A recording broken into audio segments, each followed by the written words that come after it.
भू स्वामित्व सहित अपनी 4 सूत्री मांगों को लेकर केदारनाथ धाम में तीर्थ पुरोहितों का आमरण अनशन लगातार दूसरे दिन भी जारी है। अब तीर्थ पुरोहितों ने सरकार और प्रशासन द्वारा उनकी मांगों पर सकारात्मक कार्रवाई न होने से उग्र आंदोलन की चेतावनी दी है। उन्होंने कहा है कि यदि सरकार अब भी नहीं चेती तो केदारनाथ धाम में उग्र आंदोलन किया जाएगा। इसके लिए सरकार पूरी तरह जिम्मेदार होगी। अब तीर्थ पुरोहित आंदोलन की रणनीति बनाने लगे हैं। उन्होंने कहा कि इसके लिए चाहे हेली सेवाएं भी बंद करनी पड़ी और पुनर्निर्माण और तमाम सारे केदारनाथ में जो कार्य चल रहे हैं वो भी बंद करने पड़े तो वो इसके लिए भी तैयार रहेंगे। हमारे आमरण अनशन का ये दूसरा दिन है और हमारे दोनों आमरण अनशन पर जो बैठे हुए हैं संदीप सेमाल जी और कमल तिवारी जी। संदीप सेमाल जी की थोड़ा तबीयत भी अभी बिगड़ गई थी, लेकिन वो डटे हुए हैं और प्रशासन हमारी बात को बिल्कुल हल्के में ले रही है। जो कि अगर ये आंदोलन कहीं भी भटक सकता है और कुछ भी रूप ले सकता, बहुत बड़ा रूप ले सकता है, जिसकी पूरी जिम्मेदारी शासन प्रशासन की रहेगी।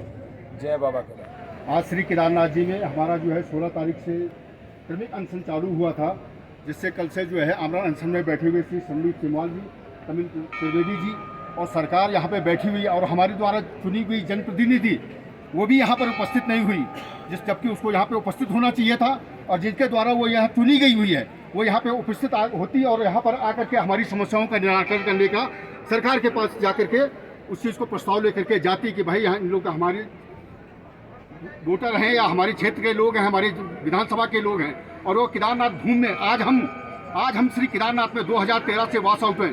सरकार ने बिना हमसे संज्ञान में लिए हुए हमारी भूमि को अधिकृत कर लिया है और हमको दर दर के ठोकरे खाने के लिए मजबूर कर दिया है। हम परेशान हैं, बेरोजगार हैं, हमारी आर्थिक स्थिति गड़बड़ा गई है, फिर भी सरकार उस ओर को ध्यान नहीं दे रही। हमारे भाई लोग यहाँ पे आमरण अनशन में बैठे हुए हैं, 30 घंटे हो गए इनको आमरण अनशन में बैठे हुए। सरकार का कोई प्रतिनिधित्व, प्रशासन का कोई प्रतिनिधित्व यहाँ पर नहीं आया और सरकार हमको हमेशा बरगला रही है, हमेशा सिर्फ बरगला रही है कि आपको दे देंगे देते देते 10 साल हो गए। 10 साल के बाद यहाँ पे जो लोग यहाँ रहते रहे कई बीमारियों से ग्रसित हो गए, कहीं कुछ हो गए, मगर सरकार उस विषय में कोई सुन नहीं ले रही है। इसलिए हमारी सरकार को विशेष चेतावनी है, अगर हमारी इस विषय पे ध्यान नहीं दिया गया तो उग्र रूप से उग्र आंदोलन होगा, जिसका खामियाजा सरकार को और प्रशासन को झेलना पड़ेगा। जय श्री। बड़े खेद का विषय है कि यहाँ पर जो है 30 घंटे होने के बाद भी जो तीर्थ पुरोहितों का आमरण अनशन है, सरकार अभी तक भी जो है सरकार के कानों में जू नहीं रेंग रही है। मैं सरकार से ये जानना चाहता हूँ कि आखिर किन परिस्थितियों में सरकार जो है हमारे अधिकारों का हनन कर रही है, क्यों नहीं हमसे वार्ता के लिए वो कर रही है। सरकार से बार बार वो करने के बाद भी अगर सरकार ने इस तरह का वो नहीं किया तो कल से हम सरकार के सारे जितने भी निर्माण कार्य हैं उन सारे कार्यों को बंद कर देंगे, यहाँ तक कि हम सरकार की ईंट से ईंट बजाने के लिए तैयार हैं। अगर हमारे इन अधिकारों का हमने जो सरकार से मांग रखी है, अगर उन मांगों पर सरकार ने अविलंब कार्रवाई नहीं की तो हम ये चाहते हैं कि हम सरकार की ईंट से ईंट बजा देंगे। यहाँ सारे जितने भी निर्माण कार्य हैं सरकार के उन सारे कामों को बंद कर देंगे। किसी भी अधिकारी को, किसी भी नेता को इस क्षेत्र में हम घुसने नहीं देंगे। ये हम तीर्थ पुरोहित समाज उनका घोर विरोध करते हैं और जब तक जो है हमारी मांगें पूरी नहीं होती हैं हम उनका घोर विरोध करते रहेंगे। धन्यवाद।